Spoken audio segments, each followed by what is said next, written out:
Children started working at the age of 6 in farming and could work in factories until they were 24. 50% of the British population were less than 20 years old. Children earned from 1/6 to 1/3 of what a man would earn from the same labor. Work shifts varied from 12 to 16 hours a day, 6 days a week, with only half an hour for lunch and dinner.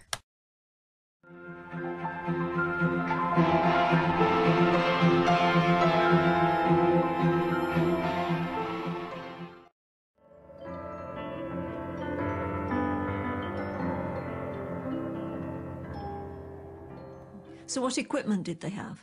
The little climbing boys, and in some cases girls, they used to use a small scraper, such as this, a little metal scraper with a wooden handle, and the traditional sweeps hand brush, which would literally, they would scrape the soot away and brush with the hand brush. The exploitation of climbing boys and girls was rightly seen at the time as a national scandal.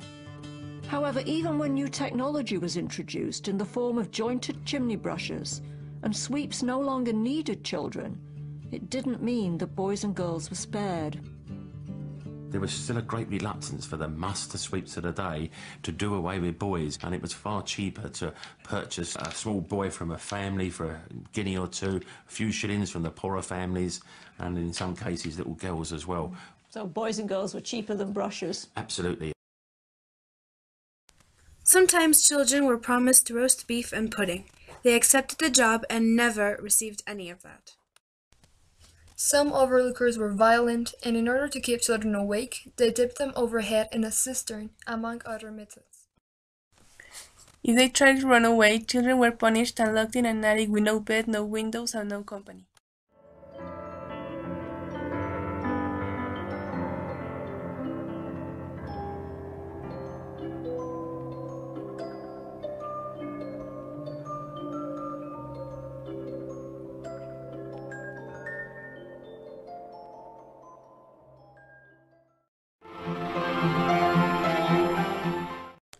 Women and children made up 2/3 of the cotton industry's labor.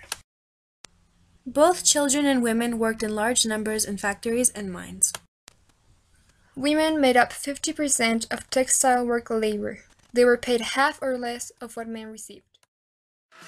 Say you want a revolution, well, you know, we all want